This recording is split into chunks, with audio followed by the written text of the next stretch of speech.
Michael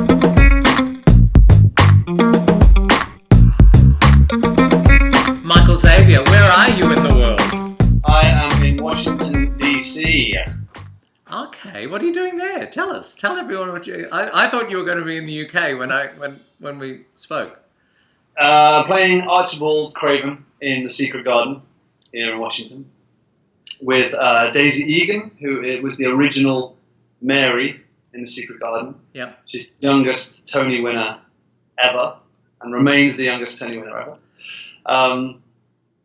And Josh Paul Young is playing my brother Neville Craven. So it's a good company. It's a great cast. Is this a show you've ever done? It strikes me as something that it'd be perfect for you. No, I never have done it. In fact, I saw a production of it in London in 1990, I think. Yeah. Sorry, 1990, 2000. Yeah, I was at one in 1990. Right. Tell me, how are you liking Washington? Shower hair. Look, I do hope you appreciate that I've gone for a festive. This is like a Christmas message from Michael Xavier across the world, and I've gone all out. We're doing Christmas here. Good, that's great. Yeah. Well, I've got a much bigger tree here. Yeah. Show me. Oh, I'm impressed. No, it's not. Look, if we scale it to actual scale. Yeah. If you had to, you could wear them as earrings. Yes, exactly. Charlie Franklin, who is I'm dropping me baubles. Now, the company brought it around for me because he saw that I put on Instagram that I didn't have any decorations, and he said, I saw that. Yeah, he's now, look, last time we spoke, you were at Leicester Curve doing Showboat. No, not Leicester Curve. I was up in Sheffield. Doing the Showboat production. And I remember you said during that interview that you couldn't really say what you were doing because you were talking about a possible transfer. And of course, in that situation, you're not really in a position to be able to say it. But I had no idea that you were about to announce that you were going to be doing, the big one in town with Miss La Close. Mm-hmm. Yeah, no, it was quite frustrating because I knew for quite some time. Did you? Not the job. But I couldn't announce it for ages because we were in negotiations with my agent, and then of course they wanted to make the official announcement through the company. So yeah, that's always the way when you get a job. You have to keep your mouth shut for a long time, and it's frustrating. So I've been keeping my mouth shut a long time about this Broadway transfer as well, which has been, is it happening? Isn't it? Is it happening? Isn't it? For a long time, and it's happening, and I can't quite believe it now. Isn't that brilliant? You had the phone call originally from your agent, and they said, look, there's this production of Sunset Boulevard, and your ears prick up and you think, wow, I bet you never thought that it would take you to Broadway. No. No, I didn't. It was a strange one, actually, because I heard they were doing Sunset Boulevard because several friends contacted me and said, oh, they're doing Sunset Boulevard at the A&O, you should go in for Joe. And I'm always the last person to know anything in this industry. I'm terrible. Everybody else seems to know the news first. So I contacted my agent and said, "Hey, Joe Gillis." They rang the company, and the response I had back, whether it was true or not, I don't know. But who knows in this industry? Yeah. The response I had back was they were looking for an A-lister to play Joe. So thank you, Michael, but no, thank you. Yeah. For going in for an audition. This is such a showbiz story. I love it because, 1 minute you're thinking, wow, all my friends think I'd be perfect to play Joe. Yeah, that's great. I'll ring you up about it. The next thing you're going down thinking, shame that they're just not interested at all. And then what happened?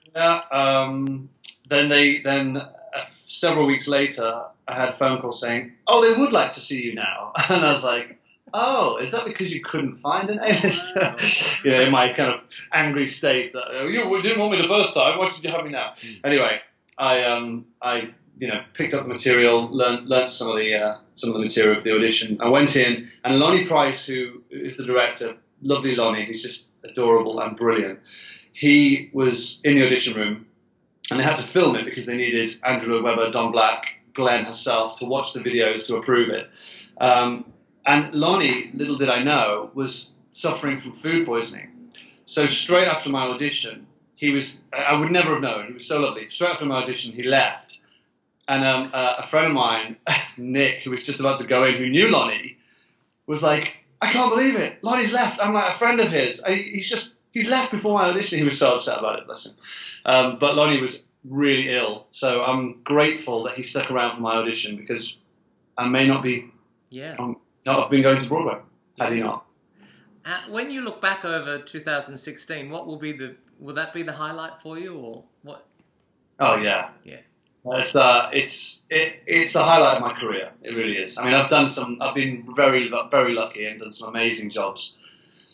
But I think to get to work with Glenn this close, 8 times a week, was just an education and an amazing experience. What was she like to work with? Brilliant. She's great. She's so much fun. She's got a great sense of humour. She is so meticulous about every detail and every moment. And that's what makes her such an amazing actress, I think. And she taught me a lot in that time we were together. But it's what an experience. I can't quite believe it. My mum keeps texting me every now and again saying, I can't quite believe I've just spoken to my friends and said, you're going to Broadway with Glenn Close, or you're acting with Glenn Close. Isn't that great? Yeah. Are your folks and your friends all going to come over and see you there? I hope that apartment you're staying in. Honestly, it's not the one you're in now, but I hope the one you have in New York has got room for friends.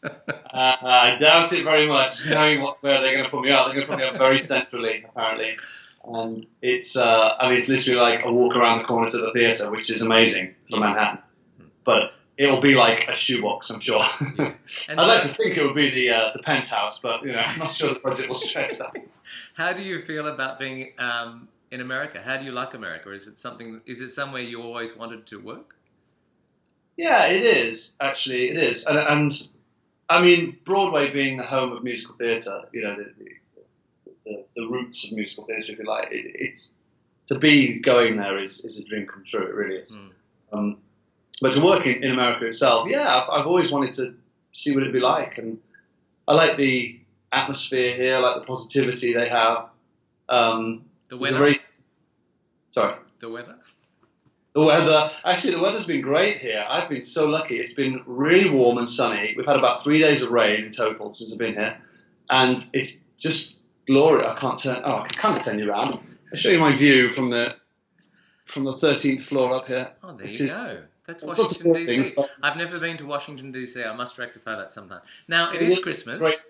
It is Christmas. I need to ask you, what is your favourite Christmas song? My favourite Christmas song has always been "Have Yourself a Merry Christmas." Having said that, of course, you know what I'm going to ask you. Could you sing us a couple of lines for all of those fans? You're so mean. Why would you do that?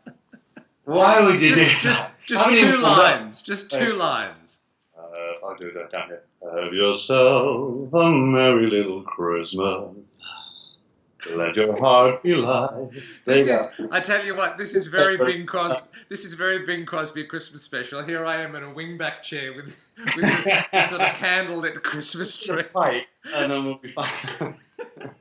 Even a smoking jacket would be sorted.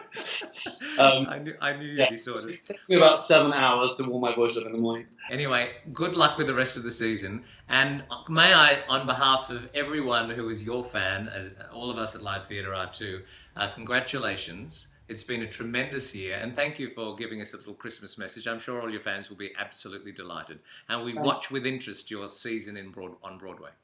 Thank you so much, and thanks to all the fans as well. They've been so supportive and amazing. It's been an up and down kind of year, but the highlights have been amazing. So thanks to all you guys out there. Break a leg. Thanks so much, John. Great to see you.